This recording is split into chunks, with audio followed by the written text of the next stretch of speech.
Selamat datang. Hari ini kita mau bahas sebuah paradoks yang kayaknya akrab banget buat Anda. Entah di tempat kerja sekarang, atau mungkin kalau Anda ingat-ingat lagi zaman sekolah dulu. Mhm, Di satu sisi, kan semua orang, pemerintah, CEO perusahaan besar, semuanya teriak-teriak butuh inovasi. betul, kata kuncinya itu. Inovasi. Kita didorong buat jadi pemikir yang kreatif, yang katanya out of the box. Tapi di sisi lain, coba deh kita lihat realitasnya. Sistem yang kita jalani sehari-hari, sekolah, kantor, itu justru seringnya menghargai hal yang sebaliknya. Kepatuhan, Kepatuhan, ikutin aturan, lakuin hal yang caranya udah terbukti berhasil. Jadinya aneh kan? Rasanya kayak kita disuruh ikut lomba lari. tapi kedua kaki kita diikat ke kursi. Nah, itu dia. Tepat. Dan kontradiksi itulah yang mau kita bongkar hari ini. Sumber kita adalah bab 13 dari buku Wild Curiosity karya Erik Schonstrom. Judul babnya aja udah provokatif, berhenti melamun dan jadilah kreatif. Iya. Jadi, misi kita kali ini adalah menelusuri argumen penulis, kenapa cara kita ngejar inovasi selama ini justru mungkin pelan-pelan membunuh kreativitas itu sendiri. Dan kita bakal lihat kekuatan tersembunyi dari sesuatu yang sering dianggap buang-buang waktu, melamun. Kita juga akan bahas kenapa para pembuat onar di kelas atau di kantor itu mungkin aset kita yang paling berharga. Oke. Jadi ini undangan buat mempertanyakan ide penting. Gimana kalau momen-momen yang Anda anggap paling nggak produktif, pas lagi natap keluar jendela, pas pikiran lagi berkelana, sebenarnya itu awal dari pekerjaan Anda yang paling bernilai. Mari kita mulai. Oke, mari kita bedah ini dari awal. Saya mau mulai dari contoh yang dipakai penulis, yaitu strategi inovasi dari pemerintahan Obama di Amerika. Mm-mm. Di atas kertas, rencananya kedengaran sempurna kan? Fokus ke STEM, sains, teknologi, teknik, matematika, lalu pakai teknologi pendidikan buat nyiapin siswa biar siap kuliah dan berkarir. Logis banget. Sangat logis. Tapi penulis justru lihat ada masalah besar di sini. Apa yang salah dengan pendekatan yang kelihatannya sangat masuk akal ini? Nah, ini dia intinya nih. Penulis langsung narik garis pemisah yang tebal banget antara inovasi dan kreativitas. Oh, oke. Buat banyak orang, dua kata itu kan sama aja. Tapi menurut penulis, dan ini penting, inovasi itu seringkali cuma berarti memperbaiki atau mengubah sesuatu yang udah ada. Jadi bukan menciptakan yang baru dari nol. Tepat, mengutip Theodore Levitt dari Harvard Business Review, inovasi itu soal menghasilkan tindakan, sementara kreativitas itu soal menciptakan ide baru dari nol. Ah, saya paham. Jadi inovasi itu lebih ke hilir ya, hasil akhirnya. Sedangkan kreativitas itu di hulu, sumber mata airnya. Betul, Dan rencana pemerintah atau banyak perusahaan itu fokusnya di hilir. Mereka mau hasil instan berupa inovasi. tanpa mau repot-repot ngurus sumbernya, yaitu kreativitas. Anda mengibaratkannya dengan sangat pas. Ini kayak mau panen mangga yang manis, tapi nggak mau repot nanam pohonnya, nyiramin, atau ngasih pupuk. Iya, iya. Proses kreatif itu kan berantakan. Penuh percobaan gagal, jalan buntu, dan seringkali nggak bisa diprediksi kapan bakal ada hasilnya. Sementara sistem korporat dan birokrasi kita dibangun di atas Efisiensi. efisiensi dan prediktabilitas. Dua hal itu kan pada dasarnya bertentangan. Jadi ada benturan fundamental di sini. Kita pengen hasil dari sebuah proses yang liar dan gak terduga, tapi kita nyoba mencapainya dengan metode yang kaku dan terstruktur. Jelas gak bakal nyambung. Nggak akan ketemu. Nah, ini membawa kita ke bagian yang menurut saya paling mengejutkan dari bab ini. Bukan cuma diabaikan loh, tapi kreativitas itu justru seringkali secara aktif dihukum. Kok bisa gitu? Apa karena sifat-sifat orang kreatif keras kepala, banyak tanya, nggak mau ikut aturan, dianggap mengganggu? Anda kena di sasaran. Bayangin aja di sebuah kelas atau ruang rapat yang kaku. Sifat-sifat yang Anda sebutin tadi itu dianggap sebagai gangguan terhadap ketertiban. Oh iya benar. Anak yang kebanyakan nanya, kenapa? Dianggap nantang otoritas guru. Karyawan yang mempertanyakan prosedur dianggap nggak kooperatif. Mereka ini para pembuat onar. Padahal, menurut penulis, Padahal, menurut penulis, orang-orang inilah sumber kreativitas sejati. penulis bahkan nyebut tokoh-tokoh besar kayak Einstein dan Darwin sebagai santo pelindung anak-anak yang terdistraksi dimanapun. Ini menarik banget. Bener. Einstein misalnya digambarkan oleh penulis biografinya sebagai pribadi yang punya pemberontakan lancang terhadap otoritas. Wow. Dia sendiri ngaku kalau rasa ingin tahunya yang liar itu yang jadi mesin pemikirannya. Bahkan Charles Darwin muda pun dikenal sebagai anak yang riuh dan nakal. Kalau di sistem sekarang anak kayak gitu mungkin... Mungkin bukan dapat nilai A, tapi malah dapat surat panggilan buat orang tua. Iya juga ya, wow. Jadi secara nggak sadar sistem kita mungkin dirancang untuk nyaring keluar para pemikir paling orisinal kita, cuma karena mereka nggak pas masuk ke dalam kotak yang udah kita siapin. Kayaknya gitu. Ini ngeri kalau dipikir-pikir. Mereka kan nggak termotivasi oleh nilai bagus atau pujian kan, ada sesuatu yang lain yang dorong mereka. Tepat.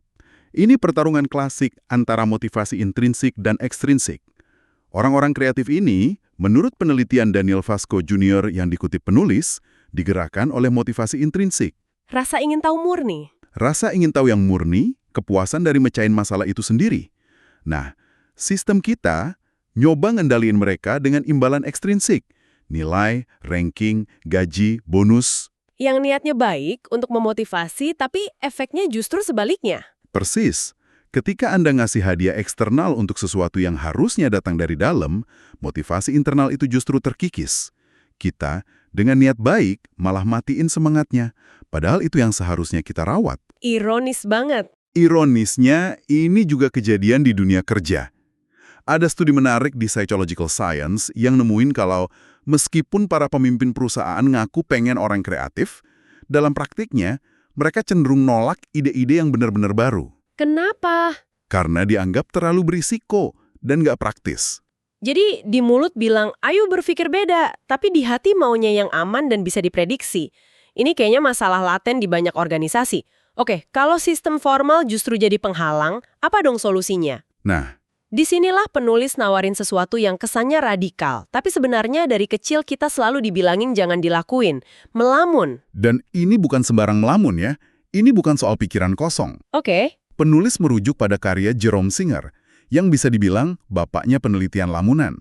Singer ini mendedikasikan hidupnya buat ngebantah mitos bahwa melamun itu tanda kemalasan atau neurosis. Terus apa dong? Sebaliknya, dia ngebuktiin bahwa saat kita melamun secara positif konstruktif, otak kita justru lagi kerja keras. Kerja keras ngapain? Biasanya kan kita ngerasa bersalah kalau ketahuan melamun di jam kerja. Justru itu, dalam kondisi melamun yang positif itu, kita sebenarnya lagi ngelakuin pekerjaan kognitif tingkat tinggi. Kita ngerencanain masa depan, kita nyusun kembali ingatan, kita nyari solusi buat masalah personal, dan kita ngasilin ide-ide original. Oh, karena pikiran kita bebas. Betul? Pikiran kita nggak terikat sama tuntutan lingkungan sekitar, jadi ia bebas berkelana dan bikin koneksi-koneksi baru yang nggak terduga. Untuk bikin ini lebih konkret, penulis ngasih analogi yang menurut saya kena banget. Dia menciptakan dua karakter siswa, Trevor dan Betty. Ah, iya. Coba Anda bayangin, Trevor ini si anak emas di sekolah. Betul, nilainya selalu bagus. Dia patuh sama guru, jago banget penalaran analitis, tipe yang pasti dapat skor tinggi di tes standar. Karyawan idaman. Karyawan idaman setiap perusahaan. Rasa ingin tahu Trevor ini disebut intelektual. Dia penasaran dengan apapun yang disajiin sama sistem, sama gurunya. Nah, terus ada Betty. Betty ini yang sering ditegur guru. Betty, jangan melamun terus. Haha, iya, dia sering natap keluar jendela, nilainya biasa-biasa aja, dan lebih suka nyoret-nyoret di buku catatannya atau ngutak-atik barang. Dari luar, masa depan Trevor jelas kelihatan lebih cerah. Tapi, di dalam kepalanya Betty lagi ngelakuin sesuatu yang sangat fundamental, yang oleh penulis disebut perencanaan autobiografi. perencanaan autobiografi, apa itu? Dalam lamunannya, dia lagi ngebangun dunianya sendiri. Mecahin masalah imajiner, ngerajut narasi tentang siapa dirinya dan mau jadi apa dia. Dia nggak lagi buang-buang waktu, dia lagi ngebangun fondasi tujuan jangka panjangnya. Dan ini kuncinya, rasa ingin tahu Betty itu sifatnya epistemik. Beda ya? Beda banget sama Trevor yang rasa ingin tahunya ngerespon serangsangan eksternal. Rasa ingin tahu epistemik Betty cuma kepicu oleh hal-hal yang punya makna pribadi buat dia. Dia nyari pengetahuan bukan buat ujian. Tapi buat dirinya sendiri. Tepat. Dan ada bonus lain dari kebiasaan Betty ini. Kemungkinan besar, dia punya kecerdasan interpersonal yang lebih tinggi. Oh ya, gimana hubungannya? Karena dalam lamunannya, dia sering ngebayangin skenario sosial, nempatin dirinya di posisi orang lain, dia jadi lebih berempati. Sebuah keahlian yang nggak akan pernah terukur oleh rapor sekolah, tapi sangat-sangat berharga dalam kehidupan nyata. Wow. Jadi, sementara Trevor belajar untuk memenuhi ekspektasi dunia, Betty belajar untuk memahami dirinya sendiri dan dunianya. Oke, jadi melamun itu penting untuk ngebangun diri dan ide. Terus gimana ini semua nyambung ke performa puncak? Disinilah penulis bawa kita ke konsep yang mungkin udah sering Anda dengar, flow. Flow ya, kondisi mental di mana seseorang tuh tenggelam banget dalam suatu aktivitas sampai-sampai dunia di sekitarnya seolah lenyap. Lupa segalanya. Lupa waktu, lupa lapar, bahkan lupa sama diri sendiri. Contoh klasiknya Michael Jordan di lapangan basket, seorang musisi yang lagi improvisasi, atau programmer yang lagi asik coding. Mereka nggak lagi berpikir, mereka cuma melakukan. Itu rasanya magis ya. Saya yakin banyak dari kita pernah ngerasainnya pas ngelakuin hobi yang kita cintai.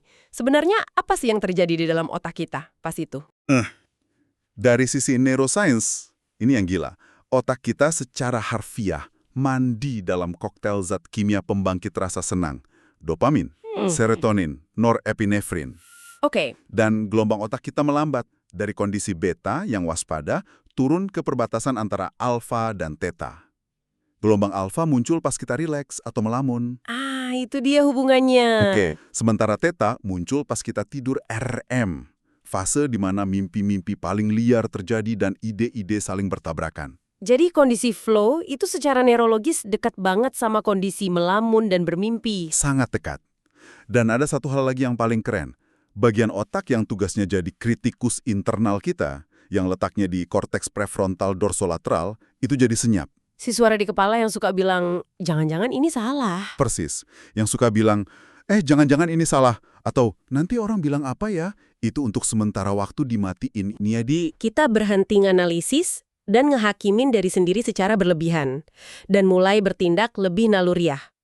Itu yang bikin kita jadi lebih berani ambil resiko. Dan akhirnya lebih kreatif. Tepat sekali. Begitu si kritikus di kepala kita ini diem, kita jadi lebih bebas dan impulsif. Dan peningkatannya bukan main-main loh. Seberapa besar? Penelitian yang dikutip penulis menunjukin bahwa kondisi flow bisa ningkatin kreativitas, produktivitas, dan pembelajaran hingga 500%. 500%? 500%. Karena kita nggak lagi ngerem diri kita sendiri, pikiran bawah sadar kita yang lebih kuat ngambil alih. Angka yang luar biasa.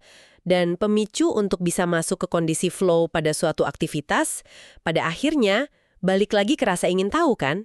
Tentu saja. Anda nggak akan pernah mau ngabisin 10.000 jam buat nguasain sesuatu yang nggak bikin Anda penasaran dari awal. Rasa ingin tahu itu percikan api yang nyalain seluruh proses ini. Jadi kalau kita tarik benang merahnya dari semua ini ya, kita dihadapkan pada sebuah ironi yang sangat besar. Masyarakat kita, pemerintah kita, perusahaan kita, semuanya teriak-teriak butuh inovator yang kreatif. Tapi sistem pendidikan dan pekerjaan yang kita bangun justru dirancang untuk menghargai kepatuhan, menghargai para Trevor.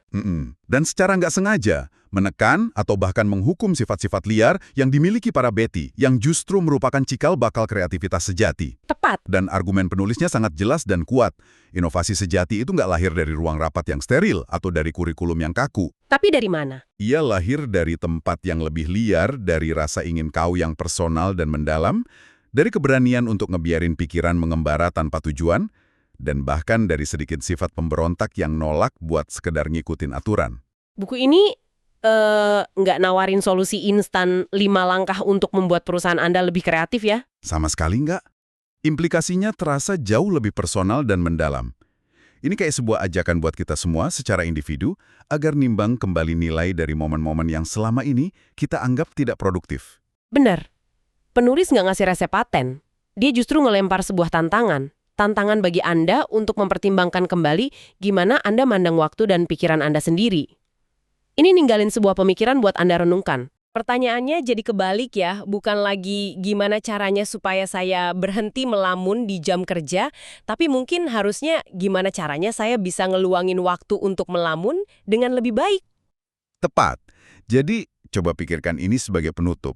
Gimana kalau lamunan Anda bukanlah gangguan dari pekerjaan Anda, melainkan justru permulaan dari pekerjaan terpenting Anda?